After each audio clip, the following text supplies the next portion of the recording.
ശിവസ്മ ചാനലിലേക്ക് സ്വാഗതം. ചാനലിൻ്റെ എപ്പോഴുള്ള വീഡിയോ പോലെ തന്നെ ഇതും ഒരു 5 മിനിറ്റിൻ്റെ ചെറിയ വീഡിയോ. നെല്ലിയാമ്പതിയുടെ വിവിധ ഭാഗങ്ങളുടെ ചെറിയ ചെറിയ വീഡിയോകളുടെ തുടർച്ചയായ വീഡിയോ. ഓക്കെ, അപ്പോൾ ഇന്നത്തെ ഭാഗങ്ങൾ കേശവമ്പാറ, കാരപ്പാറ. നെല്ലിയാമ്പതിയുടെ ശരിക്കുള്ള സൗന്ദര്യം അവിടെയാണ് കിടക്കുന്നത്.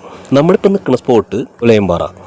അവിടുത്തെ ഒരു ചെറിയ ജംഗ്ഷനാണ് കേട്ടത്. നേരത്തെ ഭംഗിയുള്ള തേയിലത്തോട്ടം ഞാൻ കാണിച്ചു തന്നില്ലേ, അത് ഈ പുലയമ്പാറയ്ക്ക് അടുത്തുള്ളതാണ്. അപ്പോൾ അതിനെക്കുറിച്ച് നമ്മൾ പറയുന്നില്ല, അതൊക്കെ കഴിഞ്ഞ വീട്ടിൽ കവർ ചെയ്ത് പോകുന്നതാണ്. ഈ ജംഗ്ഷനിൽ നിന്ന് ലെഫ്റ്റ് എടുത്തിട്ട് നമ്മുടെ ചുരം ഇറങ്ങുന്ന ഭാഗത്തേക്ക് പോകും. ഇറങ്ങണേക്കാൾ മുമ്പ് നമുക്കൊരു ലെഫ്റ്റ് റോഡ് കിട്ടും. അപ്പോൾ കാണുന്ന റോഡാണ് കേട്ടത്. കടന്ന് കുറച്ച് കഴിയുമ്പോൾ തന്നെ സൈഡ് മുഴുവൻ തിക്ക് ഫോറസ്റ്റ് ആയിട്ട് ഇങ്ങനത്തെ ഒരു വഴിയാണ് കിട്ടുക. അപ്പോൾ ഈ ഭാഗത്ത് കടുവേനെ സ്പോട്ട് ചെയ്ത് നമുക്കറിയാൻ കഴിഞ്ഞു. അപ്പോൾ ആ ഒരു ത്രില്ലിൽ നമ്മൾ കാടൊക്കെ നന്നായി നോക്കിയിട്ടാണ് നമ്മൾ പോകുന്നത്. പിന്നെ ഇപ്പം കടുവ എന്നാ കണ്ടോന്ന് പറഞ്ഞിട്ട് അവിടെ നിൽക്കല്ല. ഇപ്പോൾ അവനൊരു നേരം ഉണ്ടാവും, അവിടെ വരും, നമുക്ക് ഭംഗിനെ കാണാം. ഈ കടുവേരും പുലിയും കാര്യത്തിലേ കാണാനൊരു ഭാഗ്യം വേണം. എന്തായാലും ഭാഗ്യം ഉണ്ടെന്ന് തോന്നിട്ടാ. നേരത്തെ നമ്മൾ പുള്ളിപ്പുല്ല് കണ്ടിട്ടുണ്ട്. ഭാഗ്യം വന്നു എന്ന് തോന്നിയാലേ നമ്മളവിടെ നിന്ന് ഒരു ലോട്ടറി എടുത്തു. അപ്പതേ ആ കടുവയുള്ള കാട് കഴിഞ്ഞ് നേരത്തെ പറഞ്ഞ നെല്ലിയാമ്പതിയുടെ സൗന്ദര്യത്തിലേക്ക് എത്തുകയാണ്. കേശവമ്പാറ, കാരപ്പാറ. കാഴ്ചകളുടെ നിറക്കുടം. നമ്മൾ ഈ റൂട്ടും കൂടി പിടിച്ചാലാണ് കേട്ടോ ഇവിടെ നിന്ന് മനസ്സ് നിറഞ്ഞിറങ്ങാൻ കഴിയുള്ളൂ. ഇവിടെ തേയിലെന്നുള്ള ചേച്ചി പറഞ്ഞേ കാരപ്പാറ വന്നിട്ടേ നെല്ലിയാമ്പതി ഇറങ്ങാൻ പാടുള്ളൂ. അപ്പോൾ അതൊരു വിശ്വാസമാണോ? അതെന്താ, അത് കാണാണ്ട് പോകാൻ പാടില്ലേ എന്ന് ഞാൻ ചോദിച്ചില്ല കേട്ടാ. കുറച്ചും കൂടി സമയമുണ്ട്, ഇനിയിപ്പോൾ അതും കൂടി കണ്ടിട്ട് പോവാം. ഇപ്പോൾ പറഞ്ഞ സ്ഥിതിക്ക് പോവാണ്ട് വല്ലതും സംഭവിച്ചാലേ. അപ്പോൾ നമ്മൾ കാരപ്പാറ ലക്ഷ്യക്ക് പോവാണ്. ചുറ്റും തേയിലത്തോട്ടങ്ങളൊരു പറുദീസിന് കേട്ടാ. നല്ല ഭംഗിയിലാണ് ഇവിടെ തേയിലത്തോട്ടങ്ങളൊരു മേക്കിങ്. എന്ത് വിശ്വാസമാണെങ്കിലും ഈ റൂട്ട് വന്നില്ലെങ്കിൽ നഷ്ടം തന്നെയാണ്. നെല്ലിയാമ്പതി എന്ന് പറയുമ്പോൾ ഇവിടുത്തെ മെയിൻ കാഴ്ച തേയിലത്തോട്ടങ്ങൾ തന്നെയാണ്. അപ്പോൾ അതിൻ്റെ ഒരു ഭംഗി കൂടുതൽ കിട്ടാൻ നമുക്ക് ഈ റൂട്ടാണ്. നമ്മൾ ഈ ചുരം കയറി ഏതാണ്ട് ടോപ്പ് എൻഡിലെത്തുമ്പോൾ നമുക്ക് റൈറ്റ് റോഡ് കിട്ടും. അപ്പോൾ ആ വഴിയിൽ കിട്ടുന്ന ഗ്ലാമർ കാഴ്ചകളാണ് കേട്ടോ അതൊക്കെ.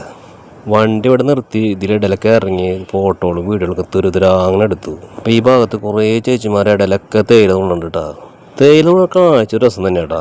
പ്രത്യേകിച്ച് മഴക്കാരോടെ നടന്നിട്ടുണ്ടല്ലോ, ആദ്യ വൈബ് ഇവിടെ. അപ്പോൾ നമ്മുടെ വീഡിയോ ഫോട്ടോ ഒക്കെ ഉണ്ടല്ലോ കുറച്ചും കൂടി അടിപൊളിയാവും. ഞാൻ പോയ നേരെ അതായിരുന്നു. അങ്ങനത്തെ ഒരു കാലാവസ്ഥയിലൊക്കെ ഫോട്ടോകളൊക്കെ എടുത്താൽ മിന്നിക്കും. പിന്നെ ഇതിൻ്റെ ഇടയ്ക്ക് വല്ലാണ്ട് അങ്ങോട്ട് ഇറങ്ങി പോകണ്ട. കഴിഞ്ഞ വീഡിയോയിൽ തേയിലത്തോട്ടം കടയിൽ പുലിനെ കാണിച്ചു തന്നിട്ടുണ്ട്. പിന്നെ ഇവിടെ നമ്മൾ നിർത്തിയത് ഇവിടെ ചേച്ചിമാർ തേയില നമ്മൾ കണ്ടപ്പോഴാണ്. അപ്പോൾ ഒരാളനൊക്കെ ഉള്ളതുകൊണ്ടേ നമുക്ക് ധൈര്യമായിട്ട് ഇറങ്ങാം. പിന്നെ നമുക്ക് വരുന്ന വഴിയിൽ നമുക്ക് ഒരു തേയില ഫാക്ടറി കിട്ടും. നേരത്തെ കാണിച്ചിട്ട് ഫോറസ്റ്റ് ഇല്ല, അതൊക്കെ കഴിഞ്ഞിട്ടാണ് കിട്ടുക. അത് നമ്മൾ ഷൂട്ട് ചെയ്തിട്ടുണ്ടായിരുന്നില്ല. തേയിലത്തോട്ടവും തേയില ഫാക്ടറിയും നല്ല വൈബുള്ള കാഴ്ചയായിരുന്നു. നിങ്ങൾക്കതേ ഈ വഴിക്ക് വരുമ്പോൾ കാണാം. പിന്നെ അതേ വൈബുള്ളൊരു കാഴ്ച പോയി കണ്ട KSRTC ആനവണ്ടി. അപ്പോൾ ആനവണ്ടിയുടെ സർവീസ് ഈ വഴിക്കുണ്ട്. അപ്പോൾ ചെറിയൊരു മുതൽ മുടക്കിലും നമുക്ക് ആനവണ്ടി വന്നാൽ കാഴ്ചകൾ കാണാം. മിക്കതും പാലക്കാട് തന്നെ ആവുള്ളൂ, ബോർഡ് നോക്കിയില്ല. പിന്നെ ഇതിൽ കൂടെ റോഡ് ഇത്തിരി മോശമാണ്, മിക്കയിടത്തും പൊട്ടിപ്പൊളിഞ്ഞിട്ടുണ്ട്. ഇതിൽ കൂടെ നല്ല റബ്ബറൈസ് റോഡ് കേട്ടാലേ ഡ്രൈവിംഗ് ആസ്വാദനം സൂപ്പറായിരിക്കും. പക്ഷെ എല്ലാം ക്ലിയർ ആവില്ലല്ലോ, ബാക്ക്ഗ്രൗണ്ട് നന്നാകുമ്പോൾ റോഡ് നന്നാവില്ലേ. ഇതൊക്കെയാണ് നമ്മുടെ നാട്ടിലെ അവസ്ഥ. അപ്പോൾ നോക്കിയേ പച്ചപ്പിൻ്റെ ഇടയിൽ ചുവന്ന വാഗമരം. അപ്പോൾ ഇതുപോലത്തെ വാഗമരങ്ങളുടെ കാഴ്ച നമുക്ക് തേയിലത്തോട്ടങ്ങളിൽ കിട്ടും ഇവിടെ. പിന്നെ ഫസ്റ്റ് കാണിച്ച ഫോറസ്റ്റില്ലേ, അപ്പോൾ അത് കഴിഞ്ഞിട്ടുള്ള തേയിലത്തോട്ടങ്ങളുള്ള വഴിയുള്ള ഇത്തിരി ദൂരമുണ്ട്. പിന്നെ ഒരു ഫാക്ടറിയുടെ കാര്യം പറഞ്ഞില്ലേ, അവിടെ 1-2 കടകൾ കണ്ടു. പിന്നെ ഈ തേയിലത്തോട്ടങ്ങൾ കഴിഞ്ഞിട്ട് നമുക്ക് കുറച്ച് കടകളുള്ള ഭാഗം കിട്ടും. അതൊക്കെയാണ് ഇവിടുത്തെ ആളൊക്കെയുള്ള ഭാഗങ്ങൾ. പിന്നെ ഫുള്ള് തേയിലക്കാട് തന്നെ. അപ്പോൾ അതൊക്കെ കഴിഞ്ഞതേ നമുക്ക് കിട്ടി ഡാർക്ക് ഫീലിംഗ് ആയിട്ടുള്ള ഭാഗം. തേയിലത്തോട്ടങ്ങൾ കഴിഞ്ഞ വഴിക്കിൻ്റെ കാപ്പിത്തോട്ടങ്ങൾ. എന്തൊരു വ്യത്യസ്തത. പക്ഷെ മോനെ ഇവിടെയാണ് പേടിക്കേണ്ടത്. കാപ്പിത്തോട്ടങ്ങൾ സൈഡൊക്കെ കാട് പിടിച്ചെടുക്കുക. കാപ്പിത്തോട്ടം എന്ന് പറഞ്ഞാൽ ഗംഭീര കാപ്പിത്തോട്ടം തന്നെയാണ്, നല്ല ലെങ്ത് ഉണ്ട്. ഇതിന്റെ ഇടയിൽ കൂടി വഴി അധികം ഉണ്ട്.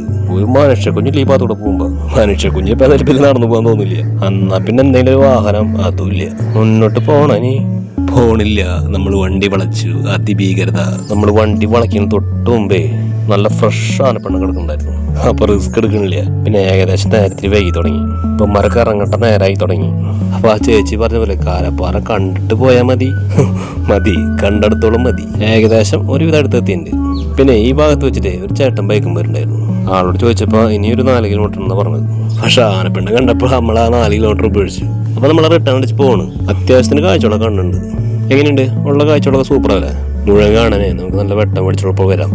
പിന്നെ നമ്മളിപ്പോൾ വണ്ടി വളച്ച ഭാഗത്ത് സൈഡിൽ മലമുകളിൽ കാട്ടുപോത്തോൾ ഇങ്ങനെ മേഞ്ഞെടുക്കണ്ടായിരുന്നു. നേരത്തെ ജസ്റ്റ് ഭാഗം കാണിക്കുന്നുണ്ട്, സൂം ചെയ്തിട്ടില്ല. നല്ല ഭംഗിയുള്ള കാഴ്ചയായിരുന്നു. പിന്നെ ഈ തേയിലത്തോട്ടങ്ങളുടെ ഭാഗം നമുക്ക് പേടിക്കേണ്ട കാര്യമില്ല. പക്ഷെ ആ കഴിഞ്ഞ ഏരിയയില് നല്ല രീതിയിൽ കാടുണ്ട്. ഏകദേശം ഇരുട്ടാ പറയാം. പിന്നെ നമ്മൾ പോവാൻ അപ്പോൾ കാട്ടുപോത്തിന് അകലെ കണ്ടെന്നുള്ള വിഷമം വേണ്ട. അതേ കാട്ടുപോത്ത് അടുത്ത് നമുക്ക് ചുരം നമുക്ക് കിട്ടിയാണ്ടായി ഭീമൻ കാട്ടുപോത്തിന്. അപ്പോൾ നമ്മൾ പറഞ്ഞ 5 മിനിറ്റ് വീഡിയോ നിർത്താൻ സമയമായി. തിരിച്ച് നമ്മൾ ചുരം ഇറങ്ങിയപ്പോൾ നമ്മൾ പോത്തുണ്ടി ഡാമിന്റെ സൈഡിൽ പാർക്കിംഗ് ഉണ്ട്. അപ്പോൾ അവിടെ ഇറങ്ങി പോകുമ്പോൾ കയറിയില്ല, ഇറങ്ങിയിട്ട് വരുമ്പോൾ കാണാൻ നല്ല തോന്നി. അപ്പോൾ ഇതുപോലത്തെ നെല്ലിയാമ്പതിയുടെ 5 മിനിറ്റിന്റെ വീഡിയോകൾ വേറെയും ഉണ്ട്. ഈ വീഡിയോയോട് കൂടി നെല്ലിയാമ്പതി ഫുൾ കവർ ചെയ്ത് നമ്മൾ ഇറങ്ങിയാണ്. പോണ സമയത്ത് നിങ്ങളത് കാണാം. ഉപകാരപ്പെടുന്നതായിരിക്കും. എന്നാൽ പിന്നെ ഇഷ്ടപ്പെട്ട ലൈക്കും സബ് ചെയ്തിട്ടുള്ളൂ. പിന്നെ ഒരു താങ്ക്സ് ഉണ്ട്.